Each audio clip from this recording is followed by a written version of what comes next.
अस्सलाम वालेकुम dear students, ये आपका मैकेनिक्स का है math 302 revise problem set 2। Revise उसी तरह से हुआ है जैसे सेट 1 रिवाइज हुआ था। इसके अंदर हम ये करेंगे, यहाँ पे लिखा हुआ है जी कि following problems will be solved here, ये लिखा हुआ है, ठीक है। और कौन कौन सी हैं ये भी ज़रा देख लें। वो कह रहे हैं जी जो एक्सरसाइज सेट 5 है ना, पेजेस 116 to 119, ये जो आपका मतलब है कि बुक है उसके पेजेस की बात कर रहे हैं, और उसमें जो आपका फ्रिक्शन का जो चैप्टर है उसकी जो एक्सरसाइज दी हुई है सेट 5 इन पेजेस पे, वहाँ से हम इसके अंदर question number 1, question number 2, question number 8, question number 11 और 12 ये यहाँ पे डिस्कस करेंगे। और इसके अलावा ये वाली चीज़ है कि आप देखें, जो असल में आपको वो मतलब है कि प्रॉब्लम सेट 2 मिला हुआ था उससे थोड़ा फर्क है, तभी रिवाइज लिखा हुआ है। अब इसी को ही फॉलो करना है आपने। इसमें से कुछ क्वेश्चंस मिसिंग हैं, ये देखें उसकी रीज़न दी हुई है, जैसे पहले भी दी हुई थी प्रॉब्लम सेट 1 में कि following problems are going to be solved in assignment number 2, जो कि ग्रेड होनी है। असाइनमेंट 2 दे चुका हूँ ना मैं आपको, और मैंने ये कहा था कि उसमें 6 से 10 तक जो लेक्चर्स हैं उनको समझें तो इंशाल्लाह वो होंगी। ये भी मैं कोशिश करूंगा कि आपके साथ शेयर कर दूं रिकॉर्ड करके, ताकि आपको और इजी हो जाए। लेकिन वो कह रहा है कि यहाँ पे वो डिस्कस नहीं होंगे। एक तो क्वेश्चन नंबर 6 मैंने वहीं दिया हुआ है, क्वेश्चन नंबर 6 जो कि डेफिनेटली आपके वो सोल्यूशन से मौजूद है, लेकिन मेरा टारगेट यही है कि आपने सेल्फ स्टडी से उसको अंडरस्टैंड करना है और खुद रिप्रोड्यूस करना है, छापा नहीं लगाना, उसका कोई क्रेडिट नहीं मिलना। और ये पेज 117 पे भी दिया हुआ है आपकी बुक के। और इसके अलावा ये वाली प्रॉब्लम जिसमें लिखा है find the magnitude of the least force to support a heavy particle on a rough inclined plane, ये भी जो आपकी बुक का पेज 110 है। तो यहाँ पे देख लें 110 जो पेज आपके पास है उसके ऊपर सॉल्व है, ठीक है। तो ये तो उधर से होंगे। अब ये जो ऊपर वाले हैं ना, और कुछ हैं जो टोटली मैंने डिलीट कर दिए हैं, मतलब है कि यहाँ भी डिस्कस नहीं हो रहे, और इसके अलावा आपका जो ग्रेडेड असाइनमेंट है उसके अंदर भी नहीं है, तो उनको छोड़ दें बस। तो हम इन 5 क्वेश्चंस को यहाँ पे करेंगे। ये वाले दो जो है ना आपके पास, ये जो ए और बी जो है, ये आपने मतलब है कि ग्रेडेड असाइनमेंट में करने, जो आपको पहले मिल चुकी है। तो आइए स्टार्ट करते हैं, क्वेश्चन नंबर 1 से स्टार्ट करते हैं। क्वेश्चन नंबर ये वाला, क्वेश्चन नंबर 1 एक्सरसाइज सेट 5 का पेज 116 पे जो है, ये लें जी, स्टेटमेंट देख लें पहले इसकी। और अब यहाँ पे देख लें, वही मसला होता है कि जब मैं आगे जाता हूँ तो वापस नहीं मैं आ सकता, रिकॉर्डिंग के दौरान एरर होता है, लेकिन स्टेटमेंट मैंने यहाँ पे लिख दी है, ठीक है। आप तो आराम से पीछे जाके, जब आपको ये मिल जाएगा तो पीछे जाके देख सकते हैं, आप बुक सामने रख सकते हैं, उससे भी देख सकते हैं। वेल स्टेटमेंट ये कि लाइट लैडर, ये बड़ा इंपॉर्टेंट वर्ड है।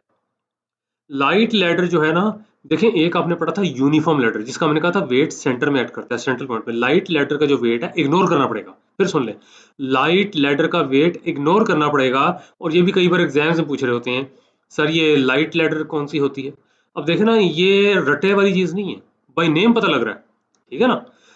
तो फिर मैं कहने लगा हूँ लैडर का वेट आपको इग्नोर करना पड़ेगा। आप कहेंगे ऐसी कैसी लैडर है जो वेट ही, देखें कुछ ऐसी होती हैं, आपने देखी होंगी, वो जो स्टील की होती हैं, जो आराम से कंधे पे उठाते हैं और लेके फिर रहे होते हैं, बड़ी हल्की सी होती हैं।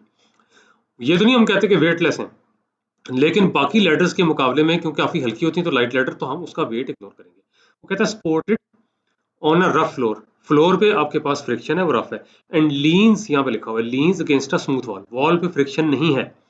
How far up the ladder can a man climb without slipping takes place. अब आपने यही देखना है कि एक साहब है उस पर चढ़ रहे हैं, कहाँ तक पहुंचेंगे कि उसके बाद लैडर ने स्लिप कर जाना है। और यहाँ पे एज यूजुअल उसने कहा please see next slide for the solution. तो आए सॉल्यूशन पे चलते हैं। सॉल्यूशन वही है जो आपके पास हैंड रिटन, जो आपके पास सॉल्यूशन है ना, वहीं से लिया। ये लें जी, ये देखें। अब ये स्टेप बाय स्टेप तो डायग्राम नहीं आ रही, इसको समझने की कोशिश करें। ए से सी तक जो आपके पास है ना, ये लैडर है। यहाँ से पढ़ते हैं, लेंथ ऑफ द लैडर उसने एल कहा हुआ, ये लें, शो किया हुआ ना। फिर कहता है as it is a light ladder so its weight is ignored, clear लिखा हुआ है कि वेट इसका नहीं है। एन जो है उसने कहा normal direction of the floor on ladder, पहले इसको समझें। ये है जी नॉर्मल डायरेक्शन किसका, किस पे, वो कहता है फ्लोर ऑन द लैडर, ये फ्लोर का लैडर के ऊपर, ठीक हो गया।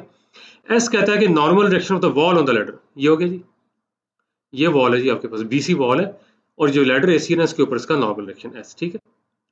एम कहता है मैन है विद द वेट डब्ल्यू, ये लें जी, ठीक है। ये लैडर का वेट नहीं है, लैडर का वेट यहाँ पे नहीं लिया हुआ।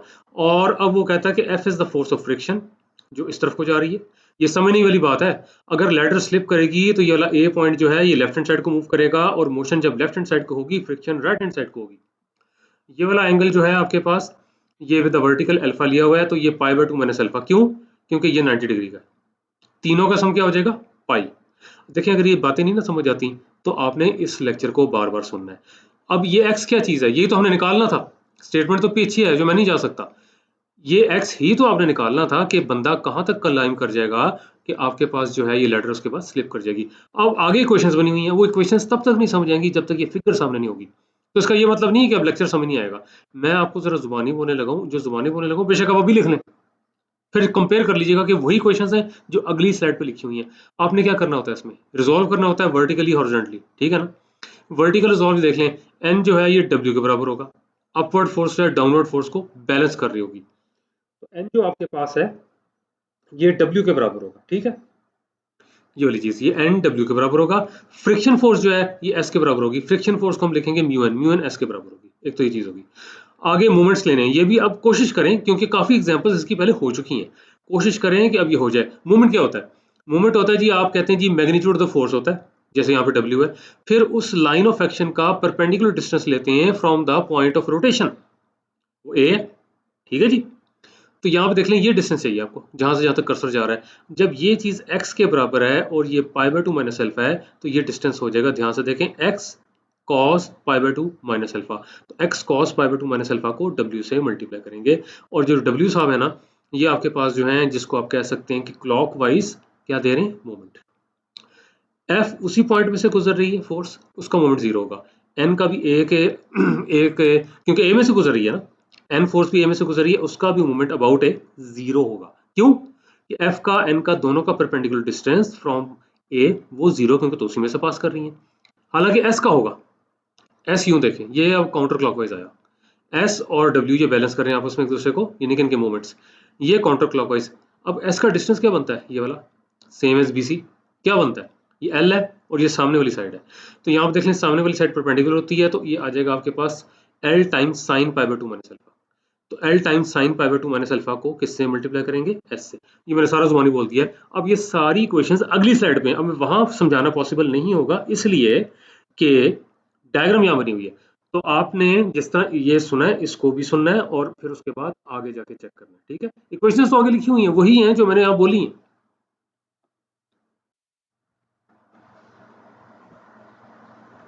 ये लीजिए रिजॉल्व कर लिया, ये एस म्यून के बराबर था, जारी बात है वो पीछे बना, ये तो दिमाग में आ रहा होगा, एन इस तरह नॉर्मल डायरेक्शन था, डब्ल्यू नीचे को जा रहा था, ये तो बैलेंस कर गया। इस तरह से ये फ्रिक्शन थी और ये फ्रिक्शन यूं जा रही थी, ऐसा इस तरह जा रहा था, ये भी बैलेंस कर गया, एक तो हो गया। फिर जब मैंने कहा था मोमेंट्स अबाउट ए, तो एक डब्ल्यू फोर्स थी एक एस फोर्स थी। डब्ल्यू का ये निकाला था ना x cos pi by 2 minus alpha, और एस का ये निकाला था ना L sine pi by 2 minus alpha. देखें तो मैंने जुबानी बोल दिया, लेकिन अब ये देखें स्टैंडर्ड फार्मूला है, cos pi by 2 minus alpha जो होता है साइन अल्फा होता है। कैसे आप करते हैं, कॉस अल्फा माइनस बीटा वाला जो फार्मूला है, वो वाला अल्फा ये वाला अल्फा नहीं है, बहरल कॉस ए माइनस बी कह लें। आप करते हैं cos of pi by 2 cos of alpha, वो तो जीरो हो गया क्योंकि कॉस पाई बाय 2 जीरो होता है, फिर माइनस है तो प्लस आता है, फिर sine pi by 2 sine of alpha, sine pi by 2 1 sine alpha, ये आ गया, ठीक है। अब आ गया जी sine pi by 2 minus alpha जो कि कॉस अल्फा होता है। ये कैसे आएगा, आप करेंगे जी sine of pi by 2 cos of alpha, sine pi by 2 1, ये कॉस अल्फा आ गया, फिर करेंगे कॉस ऑफ पाई बाय 2, वो तो जीरो हो गया। अब क्या करना है आपने, एक्स निकालना है ना। देखें जो आंसर आना चाहिए उसमें कोई अननोन चीज नहीं होनी चाहिए, यहाँ कोई है, ये कॉस ओवर साइन, ये तो चले कॉट अल्फा है, यहाँ पे अननोन नॉर्मल डायरेक्शन बैठा हुआ, ये तो गड़बड़ करता है सारी। एस म्यू के बराबर है, कहाँ से आया, ये ठीक हो गया। उसके बाद एक और लॉ, नया नॉर्मल डायरेक्शन आ गया। अब यहाँ पे ये करें कि ये जो आपके पास एन है ना, इसको भी डब्ल्यू से रिप्लेस करें, ये हो जाएगा कैंसिल। ये है जी आंसर। इसमें कोफिशिएंट फ्रिक्शन है, ये भी नोन है, लेंथ ऑफ द लैडर ये भी नोन है, इंक्लिनेशन जो है वर्टिकल से वो भी नोन है, तो दिस इज द आंसर। और इधर ये भी देख लें, ये लिखा हुआ है फ्रॉम 1 and 2, ये जी 1 और ये जी 2 कहाँ पे यूज हुए हैं, ये फिर देख लें एक बार। एस को म्यून लिखा था, ये 1 से हो रहा है, और इसके अलावा यहाँ पे एन जो था आपके पास डब्ल्यू था, वो इधर से हो रहा है जो 2 है।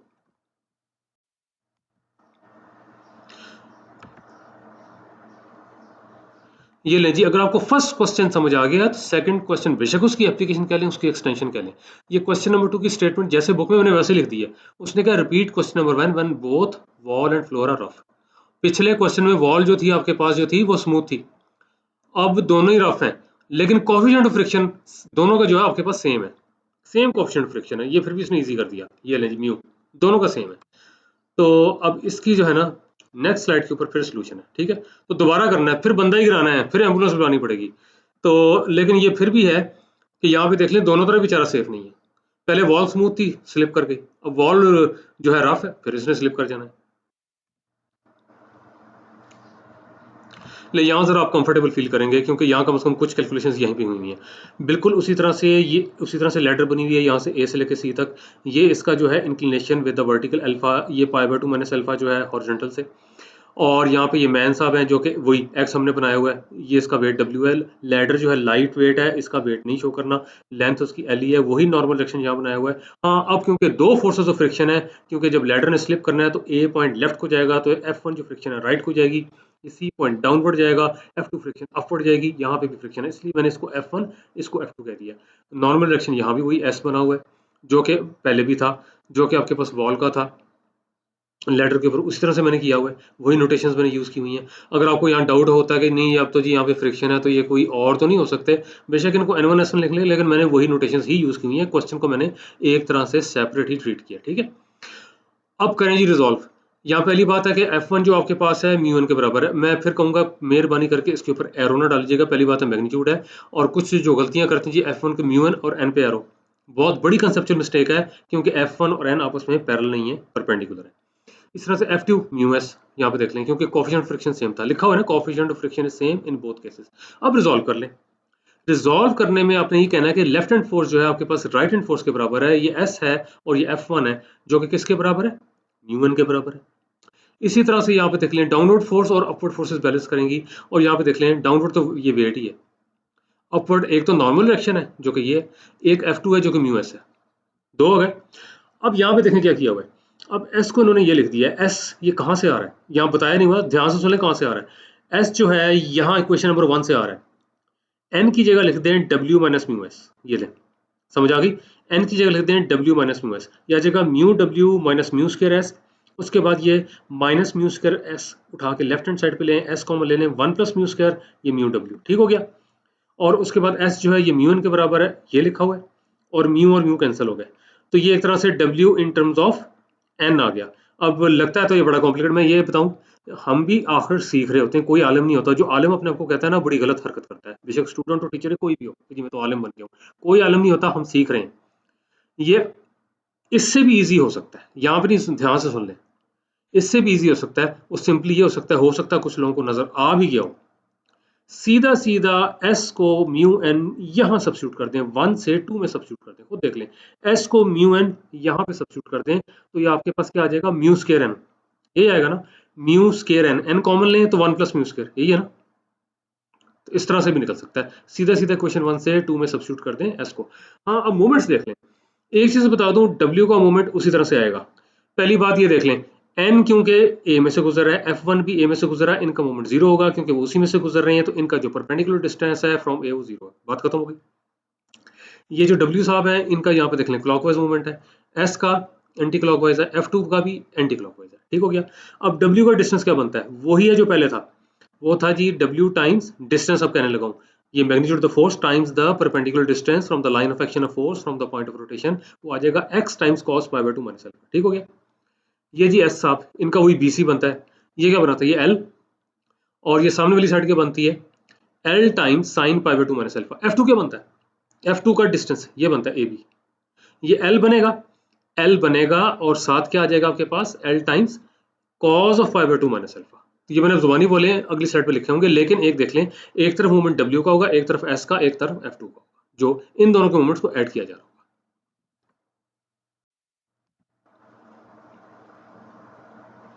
ये लें जी, देख लें, ये वही W वाला लिखा हुआ है जो कि x cos π/2 माइनस अल्फा, नहीं पता लग रहा, पीछे जाके देख लें, यही डिस्टेंस था इसका, S का एग्जैक्टली जो पिछले क्वेश्चन में था वैसा ही आ रहा है। ये नई चीज आ गई, ये F2 है जी, म्यू S, जो मैंने कहा था इसका L cos π/2 माइनस अल्फा, ये वाली जो चीज है, हॉरिजॉन्टल डिस्टेंस था। अब इधर कर्सर को जरा देख लें, थोड़ा रिकॉल करें, हॉरिजॉन्टल डिस्टेंस था, ये आपके पास L था जो कि ये है, हॉरिजॉन्टल डिस्टेंस cos के साथ आता है, जो एंगल यहाँ बना हुआ था π/2 माइनस अल्फा था, ठीक है।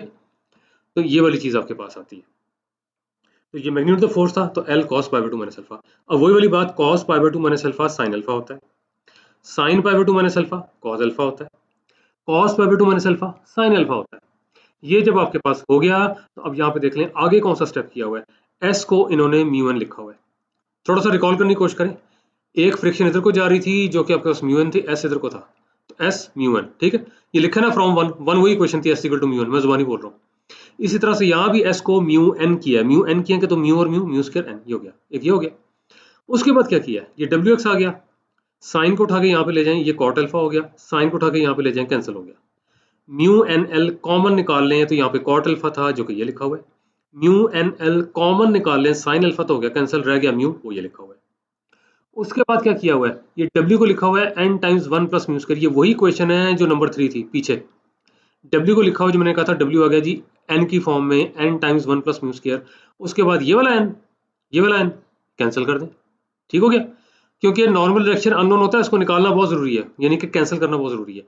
अब x क्या आ गया, ये जो चीज आपके पास आ रही है x आ गया, सिंपली इसको उठा के नीचे ले जाएं तो आ जाएगा mu L divided by 1 plus mu square mu plus cot alpha, ये आ गया जी आंसर। यहाँ तक साहब पहुंच जाएंगे, उसके बाद फिर धड़म से गिरेंगे, एम्बुलेंस मंगवानी पड़ेगी, अल्लाह करे थोड़ी चोट लगे ना ही मंगवानी पड़े।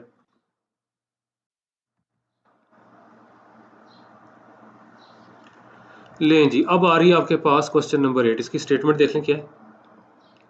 दो बॉडीज हैं जिनका मैग्नीट्यूड जो है वेट्स का कह रहा है, बड़े तेज आए भाई। वो कहता है two bodies with magnitudes of weights W1 W2, मतलब कि उनके जो वेट्स हैं W1 W2 हैं, ये मैग्नीट्यूड लिखा हुआ है क्योंकि वैसे तो वेट वेक्टर होता है।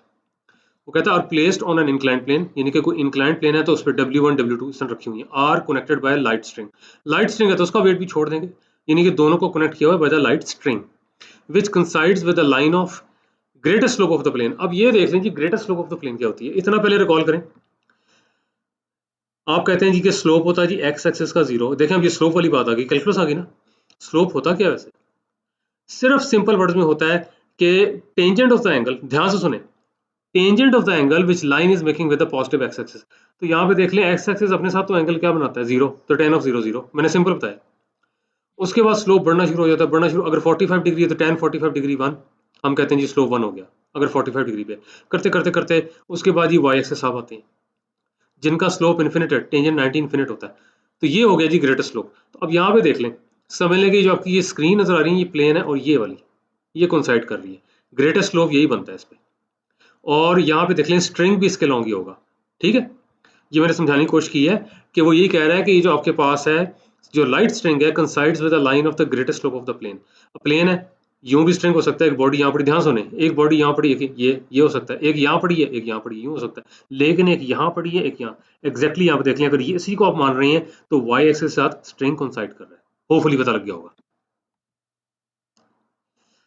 वो कहता है the coefficients of friction between the bodies and the plane be, एक का μ1 है, एक का μ2 है, ठीक है, एक का μ1 है, एक का μ2 है। यहाँ पे देख लें ये जो आपके पास कोएफिशिएंट फ्रिक्शन है प्लेन का और बॉडीज का μ1 μ2 आ गया, ठीक हो गया। अब वो कहता है find the inclination of the plane to the horizon, या हॉरिजॉन्टल के साथ, प्लेन ऐसे बना हुआ है ना, ये देख लें, कर्सर को देखें, प्लेन इस तरह बना हुआ है, ठीक है, ये एंगल निकलेगा, ये अगली स्लाइड पे डायग्राम है, ये मैं समझा रहा हूँ क्वेश्चन। तो कहता है find the inclination of the plane to the horizon when both bodies are on the point of motion, वो मूव कर सकती हैं, यानी कि वही मैक्सिमम स्टैटिक फ्रिक्शन का खाता है, तभी तो इसने कोएफिशिएंट ऑफ फ्रिक्शन दिए हुए हैं ये वाले और ये वाले। It is being assumed that the smoother body is below the other. अब प्लीज इधर कंफ्यूज ना होइएगा कि एक तरफ कह रहे हैं जी कोएफिशिएंट ऑफ फ्रिक्शन आ रहा है दोनों बॉडीज का, ये लिखा हुआ है ना, coefficient of friction between the bodies and the plane भी μ1 μ2, फिर स्मूथर बॉडी कहां से आ गई, लेकिन यहाँ पे देखें स्मूथर बॉडी उसने इस सेंस में कहा हुआ है कि दो बॉडीज हैं, एक की फ्रिक्शन ज्यादा है, एक ही कम है, जिसकी कम है उसको हम कहते हैं स्मूथर बॉडी है। ये नहीं कि अब यहाँ पे उसकी फ्रिक्शन 0 है, ये चीजें समझने वाली हैं, ठीक है ना, ये चीजें समझने वाली हैं कि स्मूथर बॉडी नीचे है तो काफी चांसेस हो गया कि हम तो खिसकना ही है इसमें, ये नहीं कि मैक्सिमम स्टैटिक फ्रिक्शन में पहुंचा हुआ है, पॉइंट ऑफ स्लाइडिंग पे पहुंचा हुआ है, ठीक हो गया। अब आगे चलते हैं, इसको करना भी है। वो कह रहा है जी यहां से देख लें कि please see next slide for the solution, चलें जी आगे। ये देखें जरा छोटा आ रहा है, लेकिन मैंने कोशिश इसलिए की थी कि कैलकुलेशन भी यहीं नजर आ जाए, ठीक है, कैलकुलेशन आपको यहीं नजर आ रहा है। अब मैं यहां से पढ़ता हूं और फिगर एक्सप्लेन करता हूं। सबसे पहले कहता है let n1 n2 be the normal directions of the bodies.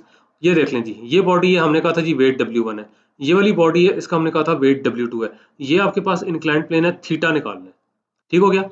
अब यहाँ पे देख लें ये वाला जो वेट है यहाँ पे जगह नहीं थी, इसको यहाँ पे रिजॉल्व किया हुआ है, ये वर्टिकल है, जब ये वाला थीटा होता है तो ये भी थीटा होता है, ये आपने किया हुआ है ना, जो प्लेन्स के दरमियान एंगल होता है वही उनके नॉर्मल्स के दरमियान होता है, ये पीछे कहीं कराया हुआ है ना, करवाया हुआ है, इसी कोर्स में करवाया हुआ है, ये थीटा हो गया। बेहतर के पहले इसको देख लें, ये वर्टिकल डाउनवर्ड आ रहा है, सामने वाली साइड क्या हो जाएगी, थीटा के सामने वाली W2 साइन थीटा, और ये साथ वाली जो आपके पास है W2 कॉस थीटा। मेहरबानी करके W2 पे, इस W2 पे एरो मत डालिएगा, ये ठीक है, इस पे नहीं डाला हुआ मैंने, ये डायरेक्शन वाइज शो किया हुआ है और ये लेंथ वाइज शो हुआ है। इस पे एरो डालेंगे तो उसका मतलब है कि ये तीनों फोर्सेस पैरेलल नहीं होती, ठीक है। इसी तरह से इसको रिजोल्व किया हुआ है, जैसे यहाँ W2 साइन थीटा है, यहाँ W1 साइन थीटा आ रहा है, यहाँ W2 कॉस थीटा है, यहाँ W1 कॉस थीटा आ रहा है, क्योंकि यहाँ पे जो मेन फोर्स है, रिजल्टेंट फोर्स W1 है, ये आपके पास N1, ये आपके पास N2। अब देखें, क्योंकि स्लाइड नीचे होना है तो यहाँ पे इस पॉइंट पे, यहाँ जो कॉन्टेक्ट सरफेस है, इस पे फ्रिक्शन अपवर्ड है, अप द प्लेन है, स्लिप नीचे होना है तो ये भी अप द प्लेन है। इनको जरा समझ लें, दिस इज वेरी इंपॉर्टेंट, ये जरा कंफ्यूज करता होता है, लेकिन समझेंगे तो नहीं करेगा। ये वाली बॉडी जो फेस कर रही है टेंशन, ये आपने पहले भी इस तरह का सवाल किया हुआ है, ये इस डायरेक्शन में करेगी, समझ टग ऑफ वॉर है, ये एक टीम है, ये दूसरी टीम है, एक दूसरे को खींच रहे हैं, ये वाली टीम महसूस करेगी हमें इधर खींचा जा रहा है, टेंशन इधर को है, ये टीम महसूस करेगी, ये वाली टीम, कि जी इधर को खींचा जा रहा है, तो यहाँ पे उसको टेंशन यहाँ महसूस होगी। अब मैंने यहाँ वेक्टर क्यों नहीं डाला, कैसे हो सकता है कि दोनों सेम हो, ये उधर को है, ये इधर को है, वो तो एक दूसरे के नेगेटिव होंगे, ये मैग्नीट्यूड वाइज मैंने दिखाया हुआ है, मैग्नीट्यूड दोनों का सेम है, ठीक है जी। अब यहाँ पे वो कहता है कि theta be the inclination of the plane to the horizon, ये हो गया। Since both the bodies are on the point of motion down the plane, the frictions are F1 F2 and act up the plane, ये मैंने आपको explain कर दिया, ठीक हो गया। Let T be the tension in the string, लो जी आगे टेंशन, ये देख लें, ये टेंशन समझें, पता नहीं दुनिया किस टेंशन की बात करें, बड़ा टेंशनल है, टेंशनल है। For the equilibrium of the body with weight W1 VF, अब ध्यान से देखें, इसको रिजॉल्व करने लगे हैं। अब यहाँ पे क्योंकि फुल डायग्राम बनी हुई थी, यहाँ बनी हुई थी। अब पहले ये देखें कि उसने कहा जी equilibrium of the body with weight W1, resolve करने लगे, और क्या रिजॉल्व करने लगे, वही वाली बात कि जी रिजॉल्व करना है अलोंग द प्लेन, और left hand force right hand force के बराबर होगी। तो अब पहले यहाँ पे देख लें, यहाँ क्या लिखा हुआ है, एक तो टेंशन लिखी हुई है, यहाँ पे टेंशन तो ऊपर को है, दूसरा μ1 N1 लिखा हुआ है, ये फ्रिक्शन फोर्स, ये भी ऊपर को ही है, ठीक हो गया, एक टेंशन हो गई, और ये डाउनवर्ड फोर्स कौन सी, यहाँ नहीं बनी, इधर बनी हुई है, ये बनी हुई है, ये W1 साइन थीटा, होपफुली समझ आ गया होगा। और अब आ जाएंगे जी vertical resolve, vertical upward force N1 है, डाउनवर्ड जो है W1 cos थीटा, ये N1 W1 cos थीटा, ये भी होपफुली समझ आ गया होगा। अब क्या किया हुआ है, वही काम किया हुआ जो करते आ रहे हैं कि नॉर्मल डायरेक्शन को अस्सलाम वालेकुम कर दें, ये जो N1 है इसको W1 cos थीटा यहाँ सब्स्टिट्यूट करें, ठीक हो गया। तो W1 sin theta minus this one, minus this one क्या है, माइनस दिस वन क्या चीज़ है, माइनस यही है कि यहाँ पे W1 cos थीटा है जो कि आपने यहाँ सब्स्टिट्यूट किया है, लेकिन जब राइट हैंड साइड पे चला जाएगा तो W1 cos थीटा यहाँ पे देख लें नेगेटिव, ये μ1 है जो ये वाला है, W1 यहाँ भी था, कॉमन निकाल लिया, इधर से आपको साइन थीटा नजर आ रहा है, और जब यहाँ पे देख लें, दोबारा देख लें, N1 की जगह किया था W1 cos थीटा, जब W1 कॉमन निकालेंगे तो आपके पास μ1 cos थीटा आएगा, लेकिन क्योंकि राइट साइड पे चला गया तो माइनस आएगा, होपफुली समझ आ गया होगा, टेंशन होगी। फॉर द अदर बॉडी, दूसरी बॉडी कौन सी है, ये वाली, ये वाली है ना। अब इसमें देख लें फ्रिक्शन अपवर्ड है, वो ये है μ2 N2, F2 के मैग्नीट्यूड μ2 M2, ठीक हो गया। टेंशन डाउनवर्ड है, ध्यान देखें, ध्यान से देखें, डाउन द प्लेन है, तो टेंशन यहाँ पे आ रही है, और क्या डाउन द प्लेन है, W2 साइन थीटा, वो ये लिखा हुआ है, तो यहाँ पे देख लें μ2 N2 हो गया T plus W2 sine theta. अब N2 किसके बराबर है, N2 अपवर्ड है, इसको बैलेंस करेगा W2 cos थीटा को, ये लो जी हो गया, W2 cos, ये N2 बैलेंस करेगा। जब ये वाली चीज़ है, अब वही काम करें, इस N2 को उठा के यहाँ सब्स्टिट्यूट करें, N2 को एलिमिनेट कर दें, N2 को एलिमिनेट कर दें, टेंशन क्या आ जाएगी, इस टर्म को उठा के लेफ्ट पे लें, तो यहाँ पे देख लें N2 को रिप्लेस करें W2 cos थीटा, W2 को कॉमन निकाल लें, और यहाँ पे देख लें μ2 cos थीटा यहाँ पे नजर आ रहा है, फिर W2 कॉमन निकालेंगे तो sine theta minus sine Q, left hand side पे लें। अब देख लें इक्वेशन 1 टेंशन, इक्वेशन 2 टेंशन, अगर टेंशन ना ले, अभी टेंशन ही तो लिए तो ये मसला हल होगा ना। अब दोनों टी के बराबर हैं, तो this equation must be equal to this equation, यानी कि W1 sin theta minus μ1 cos theta is equal to W2 μ2 cos theta minus sin theta, ये दोनों सेम होगी। अगली स्लाइड पे चलते हैं, चलिए जी यहाँ पर रिलैक्स फील करेंगे, ये काफी बड़ा है, वही वाली चीज आ गई, W1 sin थीटा माइनस, ये वही इक्वेटिंग 1 and 2, ये टेंशन वाली जो क्वेश्चंस थी, एक टेंशन की वाली ये थी, दूसरी ये थी, इक्वेट कर दी, अब थीटा ही निकालना है ना यहाँ से।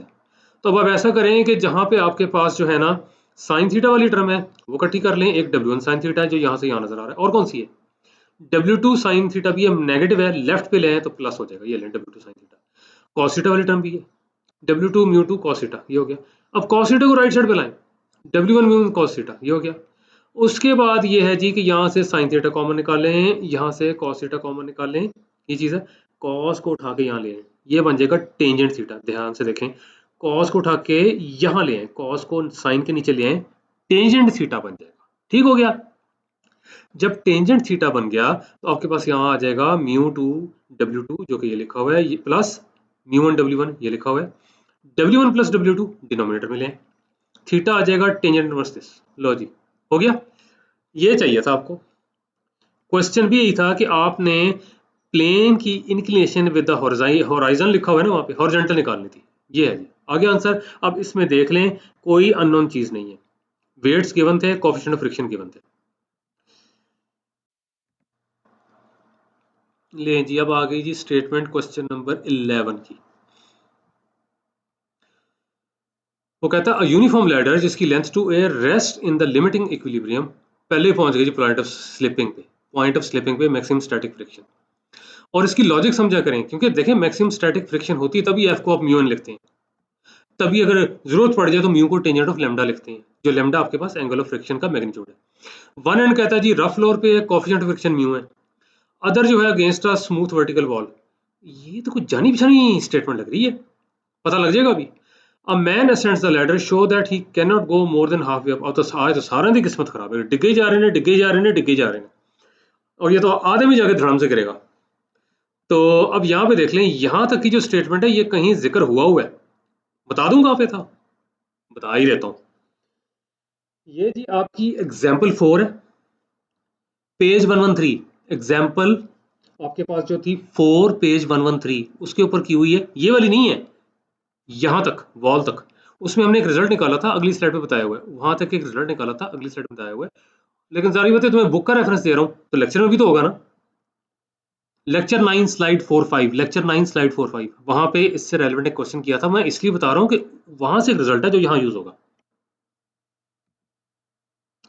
ले जी, चलें जी नेक्स्ट स्लाइड पे फॉर द सॉल्यूशन।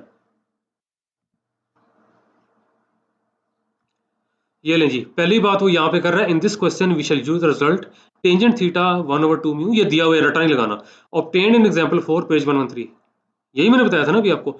यहाँ पे लिखा हुआ है सी लेक्चर नंबर 9 जहाँ पे ये रिजल्ट निकला हुआ है, और स्लाइड्स 4-5 है।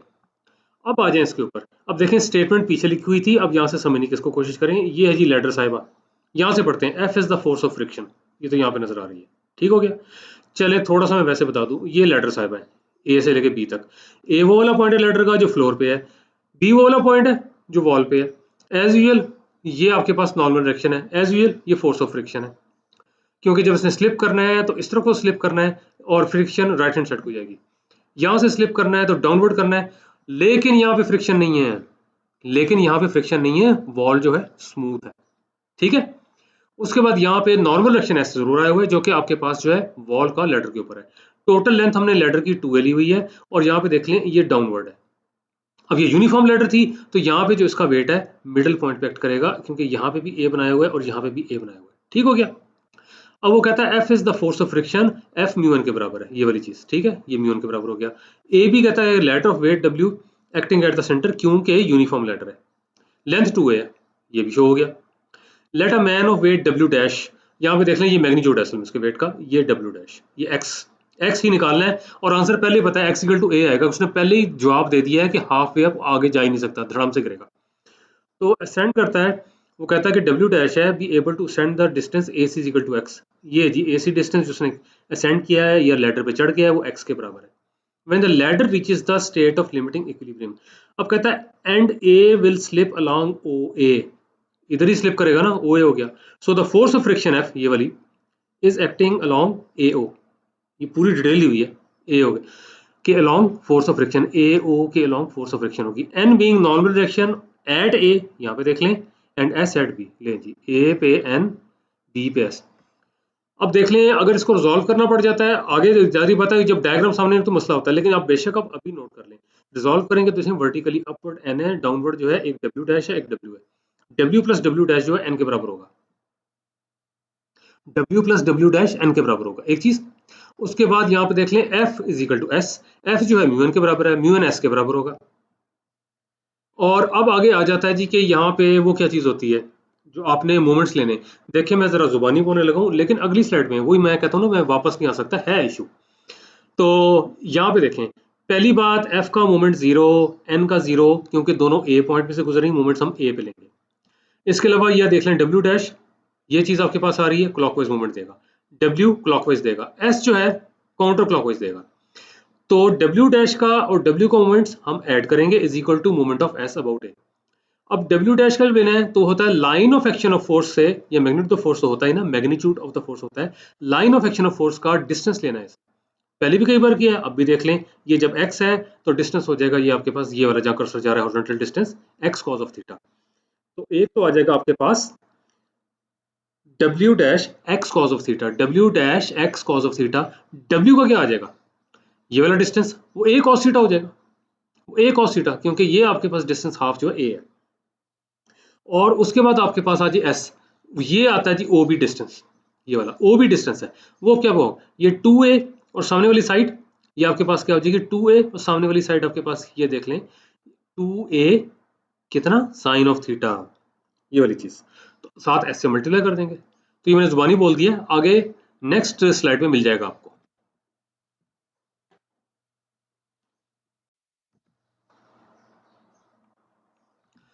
लो जी, ये बोला था ना मैं, s is equal to mu N था, s ऐसे जा रहा था आपके पास, ये फ्रिक्शन इस तरह को जा रही थी, s म्यू एन, n जो था वर्टिकल अप हुआ था, वेट दोनों w w डैश नीचे थे, ये w प्लस w डैश हो गया। ये मोमेंट्स आगे देखें, मैंने पहले बता दिया था कि w डैश है उसका डिस्टेंस x cos थीटा बनता है, w का a cos थीटा बनता है, s का जो है 2a sin थीटा। तो ये आपके पास दोनों जो क्लॉकवाइज मूवमेंट्स थे, ये काउंटर क्लॉकवाइज। आगे वो आपने वही करना है, cos थीटा पे डिवाइड कर दें, यहाँ से क्या sine over cos tangent theta. फिर उसके बाद ये टर्म एज इट इज है, ये टर्म एज इट इज है, s जो आपके पास किसके बराबर था, म्यू एन, ये लेकिन लिखा हुआ है यहाँ पे, ये देखें ये लिखा हुआ है फ्रॉम 1। उसके बाद एक और आ गया इसमें नॉर्मल रिएक्शन, इसको भी खत्म कर दें, n लिखा है w प्लस डब्ल्यू से फ्रॉम 2, ये देख लें, n को लिखे हैं w प्लस डब्ल्यू डैश, और यहाँ पे देख लें फ्रॉम 2, यहाँ तक पहुंच गया। अब यहाँ पे देखें, हमने x निकालना है, x निकालना है, तो यहाँ से तो हमें कोई पता नहीं चल रहा इतना कि x किसके बराबर होगा। तो यहाँ से जब x नहीं पता लग रहा, तो ये tan थीटा जो था 1/2 म्यू था, ये था वो रिजल्ट जो हमने मतलब है कि निकाला था, लिखा ना सी नोट एट द स्टार्ट, ये है वो रिजल्ट जो हमने निकाला था कहाँ पर, जो मैंने आपको बताया था लेक्चर नंबर 9 स्लाइड 4-5। यूं कर लें, एग्जाम्पल 4 पेज 113, एग्जाम्पल 4 पेज 113, ये गिवन है, रट्टा नहीं लगाना। tan थीटा को 1/2 म्यू यहां रिप्लेस करें, तो यहां से आ जाएगा w डैश ऑफ x, यहां से आ जाएगा wa, ये आपके पास a times w plus w dash यहाँ पर आएगा, 2 म्यू जो आपके पास है ये लिखा हुआ है, tan थीटा 1/2 म्यू ये लिखा हुआ है, ये कैंसिल हो गया। तो यहाँ पे देख लें w dash x plus wa, यहाँ पे aw plus w dash a, ये लें जी, वावा कैंसिल होगी, हर दफा नहीं वावा होती बंदे की, ठीक है ना जी, हर दफा नहीं होती। उसके बाद w डैश को भी कैंसिल कर दें, x इक्वल टू a, यही प्रूव करना था ना कि आधे रास्ते में धड़म से गिरेगा। क्वेश्चन नंबर 12, वही गुड न्यूज क्या है,